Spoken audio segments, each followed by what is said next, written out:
Hello friends, welcome to random stocks. Random stocks पर आपका स्वागत है। क्या समय का खेल है। अभी कुछ ही दिन पहले भारतीय शेयर बाजार बुलंदियों को छू रहा था, आसमान की तरफ देख रहा था,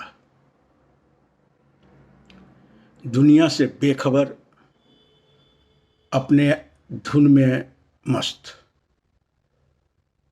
और कुछ ही समय बाद अब आज की स्थिति है, वो अपनी ही बोझ के तले दबा जा रहा है और क्षितिज पे टकटकी लगाए देख रहा है, एक रोशनी का इंतजार कर रहा है।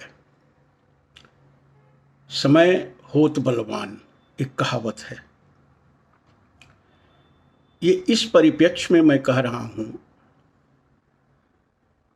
कि समय परिवर्तनशील है, हम लोग भी परिवर्तनशील हैं, फिजियोलॉजी के रूप में और अपने साइकोलॉजिकल स्ट्रक्चर के रूप में। आइए अब कुछ जो इंडियन कैपिटल मार्केट्स को लेकर के कुछ डेटा पॉइंट्स निकल रहे हैं, उसके तरफ नज़र डालते हैं। हालांकि ज़्यादातर क्या पॉजिटिव मैं खोजते रह गया, मैं तो देख नहीं सका। डेटा पॉइंट्स जो इंडियन कैपिटल मार्केट्स को काउंटर करना है, वो कुछ इस तरह से हैं। एक यूरोपियन फंड मैनेजर का सर्वे आया है और सर्वे कराया है बैंक ऑफ अमेरिका सिक्योरिटीज़ ने। उस सर्वे में बड़ा कुछ इंडियन इकोनॉमी को लेकर के डिस्टर्बिंग न्यूज है और इंडियन कैपिटल मार्केट्स को उन्होंने एशिया के बॉटम 3 में रखा है, जहां जापान नंबर 1 पे है। और आज ये थोड़ा सा चिंता का विषय है। दूसरे डेटा पॉइंट्स की तरफ नज़र डालते हैं, वो है पीएमआई बिजनेस डेटा आया है जनवरी का, और उसमें 14 महीने के निचले स्तर पर पीएमआई डेटा आ गया है और वो डेटा का एग्जैक्ट प्रिसाइज पॉइंट है 57.9 एंड इट इज़ 15 मंथ्स लो। ये दिखाता है कि जो परचेज मैनेजर्स हैं, वो अपने इन्वेंट्री को फ्यूचर फोरकास्ट के नज़रिए से किस तरफ देख रहे हैं, और इसमें काफ़ी गिरावट है। तो ये आने वाले समय के लिए भी एक पॉइंटर है कि कुछ विशेष रोशनी की तलाश, उम्मीद हम लोगों का गलत है। एक और पॉइंटर है यूएस बॉन्ड यील्ड का बहुत ऊपर होना, वो ऊपर 4.5% है।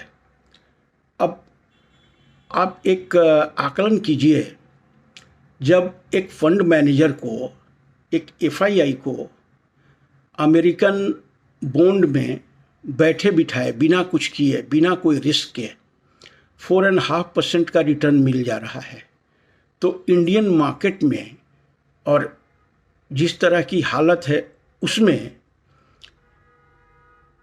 ये रिटर्न भी वो बहुत मुश्किल से देख रहे हैं। वो इसलिए कि यूएस का जो डॉलर है वो इंडियन करेंसी के खास के अगेंस्ट में बहुत ऊपर चल रहा है और रुपये अपने हर समय न्यूनतम स्तर को टच कर रहा है। तो ये रुपी डेप्रिसिएशन, फर्दर फॉल देख रहे हैं रुपये में, इसके वजह से वो लोग इंडियन कैपिटल मार्केट्स में सेल कर रहे हैं और जापान या फिर अमेरिका के मार्केट में इन्वेस्ट कर रहे हैं।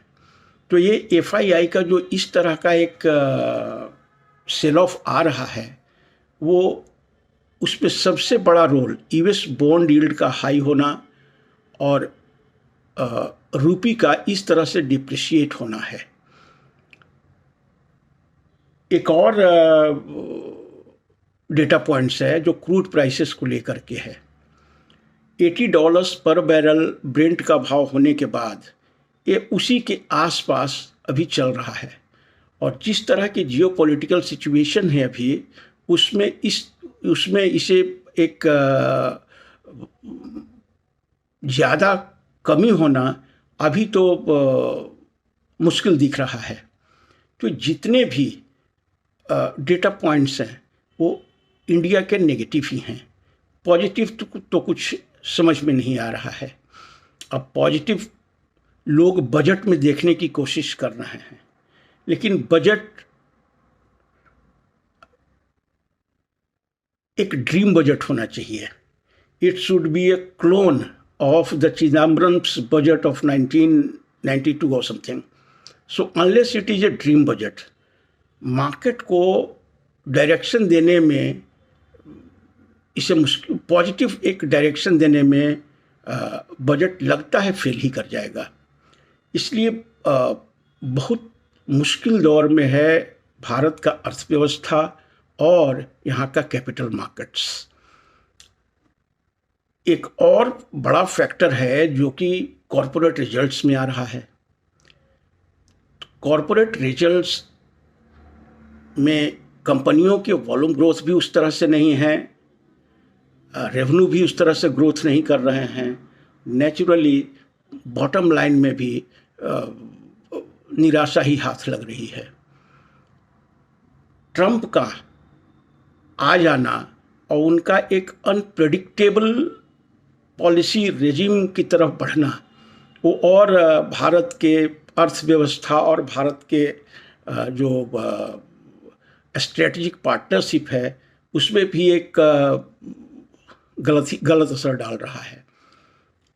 अब उनका इमिग्रेशन इशू पे इस तरह का स्टैंड, और फिर टैरिफ को लेकर के उलझन, कोई क्लैरिटी नहीं है।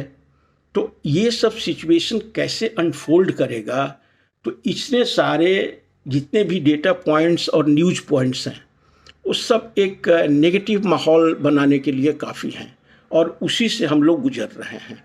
हमें अभी तक जितने भी पॉइंट्स की चर्चा की है उसमें एक भी पॉजिटिव डेटा पॉइंट्स या पॉजिटिव न्यूज़ फ्लो हमें तो दिखाई नहीं दे पा रहा है। हो सकता है आपको दिखाई दे रहा होगा। कमेंट में अवश्य बताइएगा।